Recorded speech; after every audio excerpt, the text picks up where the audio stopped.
Assalamualaikum warahmatullahi wabarakatuh. Kembali lagi di mata kuliah Akuntansi Keuangan Menengah 1. Hari ini kita akan membahas chapter 7.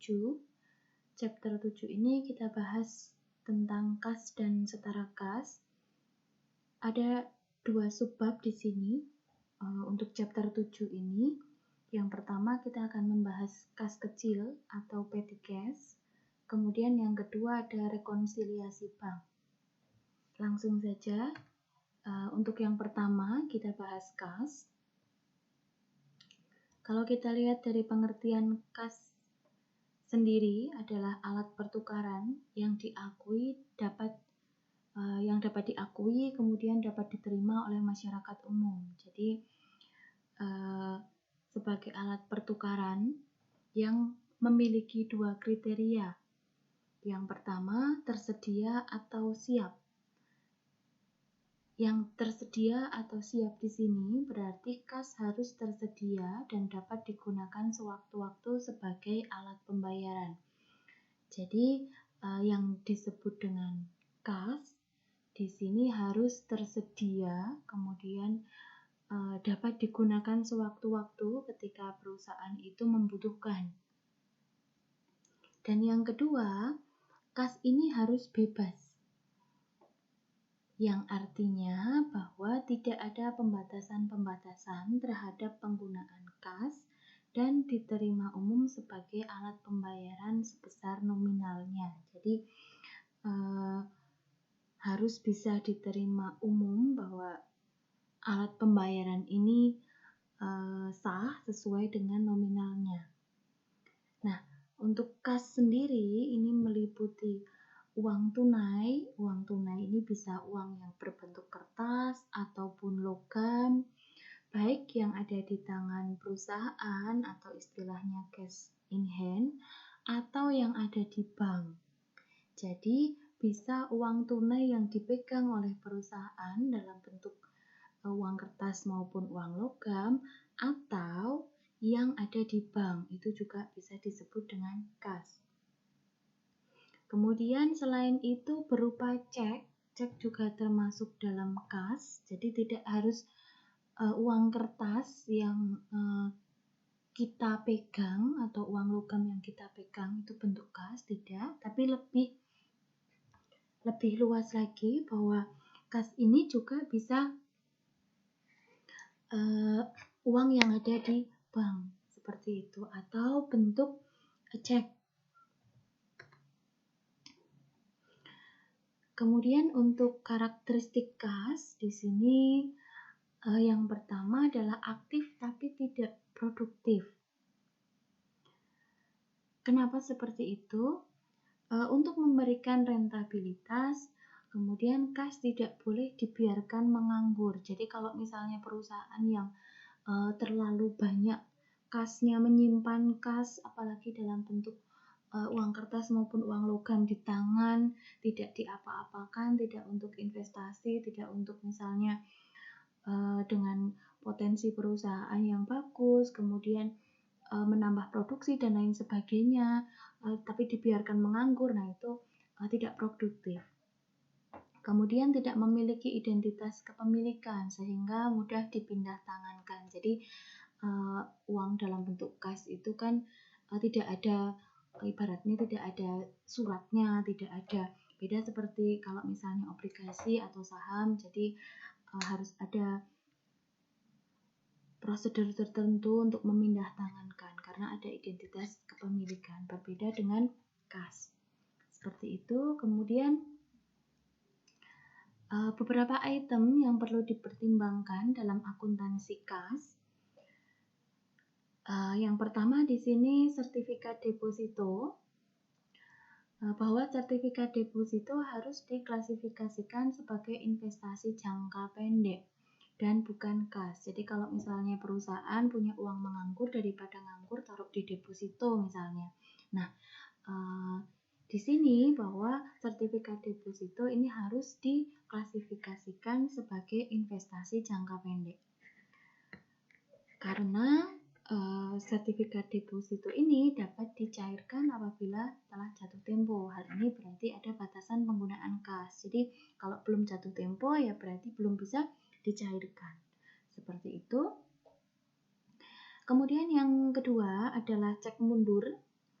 Apa itu cek mundur? Di sini cek yang dapat diuangkan pada tanggal yang tercantum dalam cek tersebut. Dan cek mundur dapat diklasifikasikan sebagai kas setelah tanggal cek tersebut dapat diuangkan.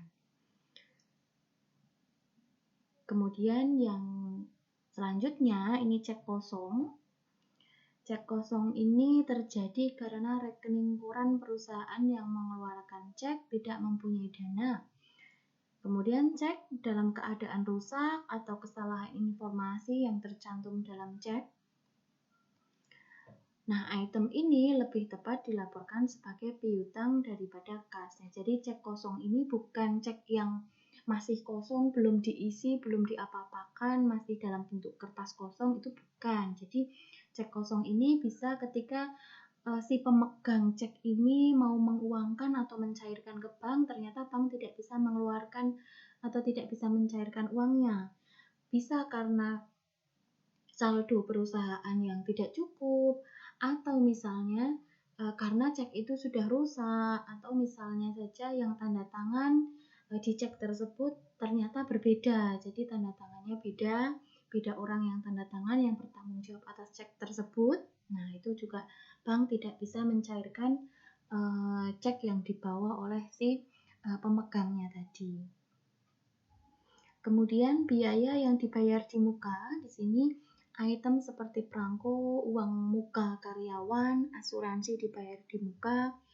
Kemudian ada lagi sewa dibayar di muka, lebih tepat dilaporkan sebagai biaya dibayar di muka daripada kas. Jadi semua yang kita juga pastinya melaporkan di laporan keuangan dalam bentuk akun biaya dibayar di muka seperti itu. Jadi kita tidak mencatat sebagai kas. Kemudian ada lagi di sini bank overdraft. Di sini terjadi karena pemilik dana atau deposan menulis cek dalam jumlah yang lebih besar dibandingkan dengan jumlah dana yang disimpan di bank. Kemudian item ini dilaporkan sebagai utang lancar. Jadi hampir sama seperti tadi, jadi saldonya tidak cukup. Kemudian selanjutnya cek yang belum dikirimkan. Di sini cek yang telah dibuat tetapi belum diserahkan kepada pihak yang berhak menerima. Jika pada tanggal neraca terdapat item seperti ini, maka dapat diklasifikasikan sebagai kas. Jadi untuk yang kita sudah menulis cek tapi belum diserahkan kepada pemilik atau yang berhak menerima cek tersebut. Kemudian selanjutnya ada saldo kompensasi. Di sini saldo minimum yang harus dipertahankan di bank sebagai jaminan atas jumlah dana yang dipinjam. Saldo kompensasi harus diungkap dalam catatan atas statement keuangan perusahaan. Jadi ketika perusahaan itu punya pinjaman, punya utang, dia juga harus mempertahankan saldo minimal yang ada di bank. Jadi agar si kreditur ini percaya dengan kita karena kita setidaknya punya simpanan atau punya saldo minimal yang ada di bank seperti itu. Kemudian di sini kita akan bahas perencanaan kas. Di sini yang menjadi aspek utama dalam perencanaan kas adalah menyusun anggaran kas. Jadi setiap perusahaan itu tidak hanya sekedar punya kas yang besar pasti perusahaan itu bagus, tidak. Jadi harus punya perencanaan, tidak boleh banyak kas yang menganggur, tapi juga tidak boleh terlalu sedikit seperti itu. Nah, jadi manajer harus menyiapkan daftar kegiatan untuk menimbulkan kas dan kegiatan menggunakan kas. Jadi harus bikin anggaran seperti itu. Berapa kas yang ada di tangan, yang ada di bank, kemudian untuk operasional dan lain sebagainya. Kemudian di sini agar tujuan tercapai ada dua hal yang harus dilakukan. Yang pertama, kita harus menentukan sumber penerimaan kas. Misalnya saja untuk anggaran tahun depan, tahun 2021, kita harus bikin rancangan dulu nih, kira-kira kita bakalan dapat kas masuk atau penerimaan kas dari mana. Misalnya saja dari kas didapat dari operasi rutin perusahaan, kemudian dari pelunasan utang jangka panjang kita sebagai kreditur misalnya. Kemudian ada investasi misalnya, berapa jumlah perkiraan dari manajemen seperti itu. Kemudian misalnya perusahaan juga berencana untuk menjual aktiva tetap di tahun depan misalnya, atau mengeluarkan obligasi atau surat utang. Dan selain menentukan sumber penerimaan kas, kita juga harus menentukan rencana penggunaan kasnya. Jadi tidak hanya sekedar penerimaan saja, penggunaannya juga harus kita planning, harus kita rencanakan. Seperti itu. Yang pertama misalnya kita punya kewajiban membayar dividen. Jadi nanti pengeluaran kas berupa pembayaran dividen.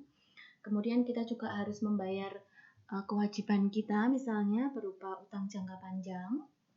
Atau misalnya tahun depan kita berencana untuk membeli aktiva tetap. Dan selanjutnya bayar gaji karyawan, ini sudah pasti. Jadi sudah pasti harus masuk di list perencanaan penggunaan kas ya, karena kalau misalnya karyawan nggak digaji, pastinya perusahaan bakalan bermasalah.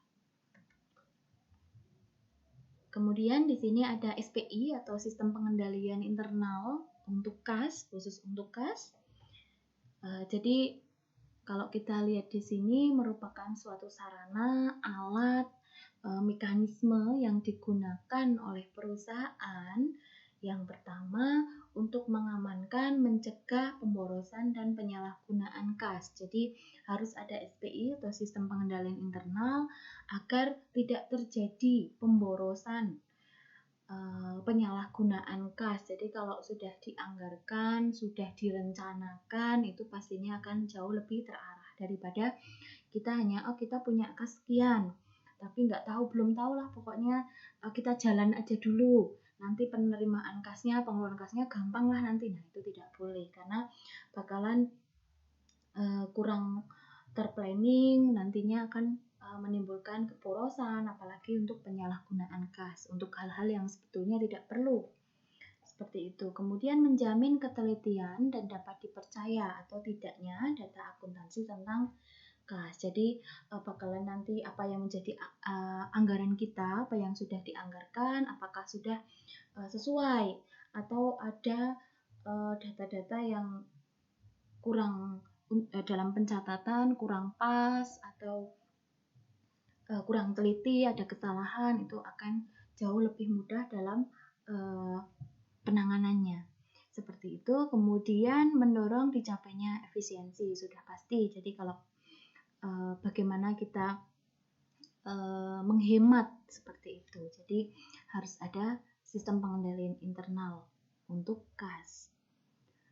Kemudian dipatuhinya kebijakan manajemen terkait kas. Kalau ada yang mengontrol atau ada yang ibaratnya mengawasi, jadi pastinya kebijakan manajemen tentang kas akan jauh lebih mudah dipahami dan dipatuhi. Seperti itu.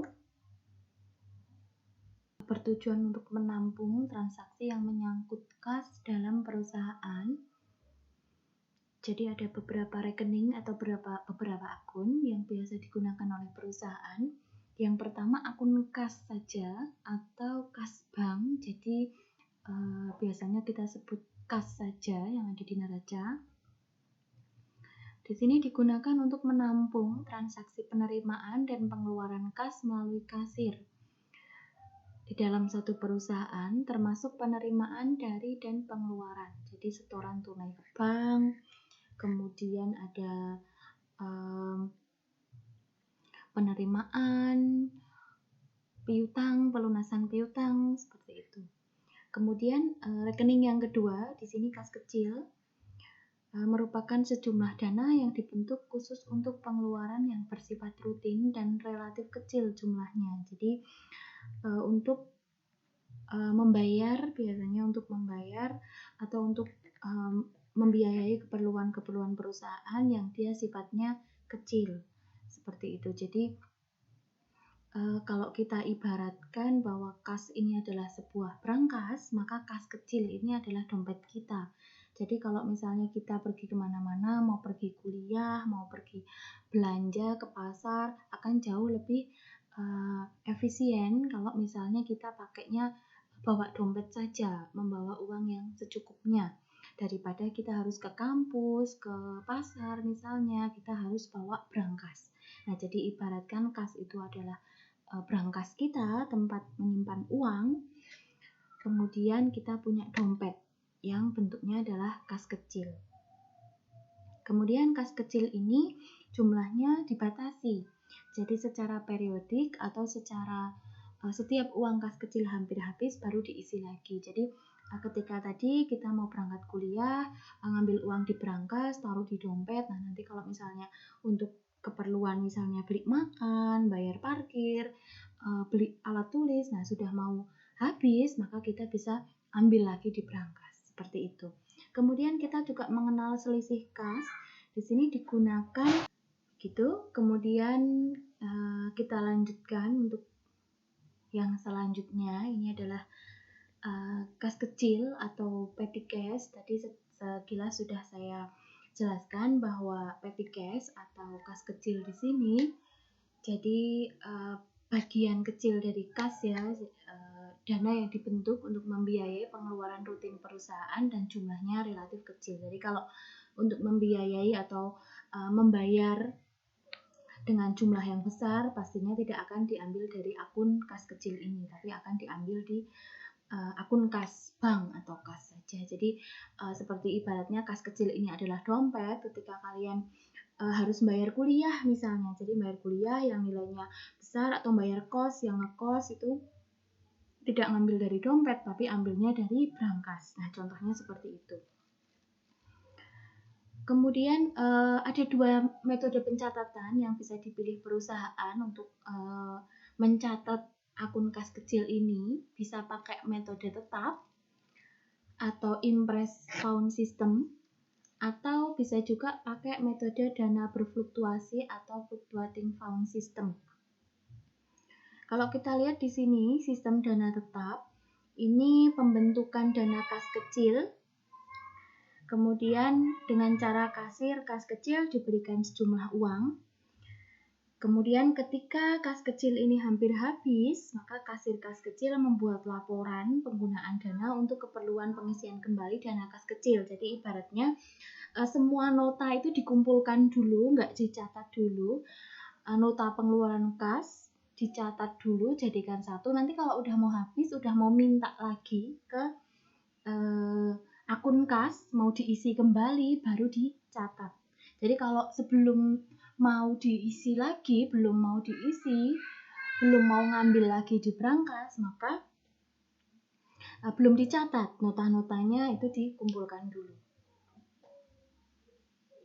Kebetulan di tanggal 20 Desember PT Senli ini bagian kasirnya melaporkan adanya selisih kas sebesar 4.250. Dan ini negatif ya. Sedangkan untuk 31 Desember juga ada selisih lagi, tapi selisihnya positif sebesar 2.250. Oke, kemudian jumlah dana kas kecilnya sama untuk setiap mengambil lagi di akun kas atau kas bank ini sebesar 250.000. Baik tanggal 20 Desember maupun 31 Desember. Oke, kita lihat untuk penjurnalannya. Maka jumlah ini dikurangi dengan selisih kas. Karena selisih kas bernilai negatif, maka masukkan ke kredit. Nah, ini dijumlahkan, ditambahkan, dikurangi dengan ini. Maka total kas di sini adalah 242.250. Nah, yang perlu dicatat di sini kalau pakai metode impress kita kreditkan bukan ke kas kecil, tapi ke kas. Ini yang perlu dicatat. Jadi di sini bukan kas kecil tapi kas. Seperti itu. Biaya makan karyawan 25.000 Dan tanggal 20 Desember sama pengisian kembali dana kas kecil dengan menyertakan cek sebesar 196.500. Dan tanggal 23 bayar langganan koran 12.500. Dan 27 Desember membeli perangko sebesar Rp5.000. Ini contoh kasus untuk yang dana fluktuasi. Nah, kalau kita lihat jurnalnya di sini lebih banyak. Kenapa lebih banyak? Karena setiap transaksi itu pasti langsung selalu dicatat. Misalnya saja dalam satu hari mengeluarkan 3 kali biaya untuk kas kecil. Nah, maka dalam satu hari tanggal yang sama itu kita juga bikin 3 jurnal. Seperti itu.